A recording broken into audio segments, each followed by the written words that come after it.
সংবাদমেলত উপস্থিত থকা সন্মানীয় সংবাদ বন্ধুসকল, আমি আপোনালোকক ইয়াৰ আগতেই যোৱা 13 তাৰিখে আমি আপোনালোকৰ জৰিয়তে আমি প্ৰচাৰ কৰিছিলোঁ যে আমাৰ সদৌ অসম মধ্য ইংৰাজী আৰু নিম্ন প্ৰাথমিক শিক্ষক সন্থাৰ তৰফৰ পৰা 22 জুলাই তাৰিখে আমি অৱস্থান ধৰ্মঘটৰ আমাৰ বিভিন্ন দাবী পূৰণৰ স্বাৰ্থত আমি আন্দোলনৰ ঘোষণা কৰিছিলোঁ। কিন্তু আমি তৎক্ষণিকভাৱে আজি অলপ আগতে আমাক বিভাগীয় ফালৰ পৰা আমাক জনালে যে আমাৰ যি দাবী সেই দাবীসমূহ তেখেতসকলে আলোচনাৰ মাজে সিদ্ধান্ত ল'ব বা আলোচনাৰ জৰিয়তে আমাৰ কামখিনি সমাধান কৰি দিম বুলি কৈ পেলাই তেখেতসকলে বাৰ্তালাপ কৰিছে আৰু তাক আমাক প্ৰতিশ্ৰুতি দিছে।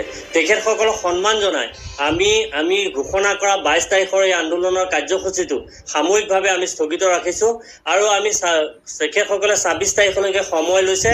এই 26 তাৰিখৰ ভিতৰত যদি আমাৰ এই সমস্যাসমূহ সমাধান কৰাৰ ক্ষেত্ৰত আমাৰ যিটো টিউটৰৰ যিটো সমস্যা মানে শিক্ষকৰ পূৰ্ণ মৰ্যাদা দিয়াৰ কাৰণে আমি যিটো দাবী উত্থাপন কৰিছোঁ, সেই দাবীৰ প্ৰতি যদি সম্পূৰ্ণ আমি সঁহাৰি নেপাওঁ আৰু আমাক যদি সম্পূৰ্ণৰূপে সহযোগিতা নবঢ়ায়, আমাৰ দাবী যদি পূৰণ কৰাত আশ্বাস সম্পূৰ্ণৰূপে লিখিত প্ৰতিশ্ৰুতি দি পেলাই যদি পূৰণ নকৰে, তেতিয়াহ'লে অহা 26 তাৰিখৰ পিছত পুনৰ আকৌ আমি এনেধৰণৰ আন্দোলনৰ কাৰ্যসূচী আমি ঘোষণা কৰিম।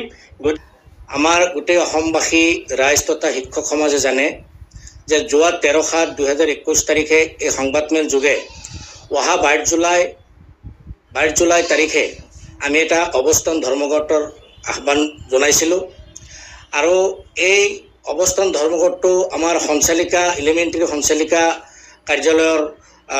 কাৰ্যালয়ত আমাৰ হোৱাৰ আমাৰ সিদ্ধান্ত আছিলে আৰু সেই মৰ্মে আমাৰ এই অৱস্থান ধৰ্মঘটৰ যিখিনি প্ৰস্তুতি ইতিমধ্যে আমাৰ প্ৰস্তুতি সম্পূৰ্ণ হ'ল। আমি বিভিন্ন সংবাদ মাধ্যমকো আমি জনাই দিলোঁ, কিন্তু হঠাৎ অলপ আগতে আমাৰ সন্থাৰ সন্মানীয় সভাপতি শ্ৰীযুত ৰবীন্দ্ৰ বৰগোহাঁইদেৱৰ লগত এলিমেণ্টাৰী সঞ্চালিকা বাইদেউ অৰ্থাৎ শ্ৰীমতী সুৰঞ্জনা সেনাপতি বাইদেউৰ লগত বাৰ্তালাপ হৈছে আৰু বাৰ্তালাপ যোগে তেখেতে আমাক জনাইছে যে মন্ত্ৰীৰ পৰা নিৰ্দেশ আহিছে আপোনালোকে বৰ্তমান অৱস্থান ধৰ্মঘটটো স্থগিত ৰাখিব লাগে আৰু আলোচনাৰ কাৰণে তেখেতে 26 তাৰিখলৈকে আমাক আহ্বান জনাইছে।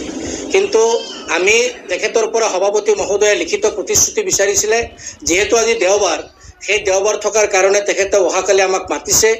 গতিকে আমি 26 তাৰিখে আমি আন্দোলনত যোৱাৰ কাৰণে 26 তাৰিখে আমি এই আলোচনাত যোৱাৰ কাৰণে আমি নিশ্চয় ৰেডি হ'ম।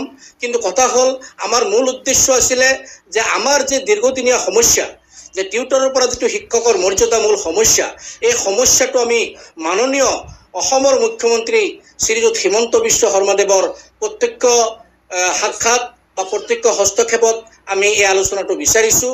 গতিকে আজি এই সংবাদমেলৰ জৰিয়তে আমাৰ সঞ্চালিকা বাইদেউকো আহ্বান জনাম যে মুখ্যমন্ত্ৰীৰ সাক্ষাতৰ কাৰণে এই আলোচনাটো অনুষ্ঠিত কৰাৰ কাৰণে তেখেতে প্ৰস্তুতি লওক আৰু তেখেত যিহেতু আমাৰ অভিভাৱিকা, তেখেতৰ প্ৰতি আমি সন্মান জনাই বৰ্তমান আমি এই অৱস্থান ধৰ্মঘটটো 26 তাৰিখলৈকে আমি সাময়িকভাৱে স্থগিত ৰাখিছোঁ।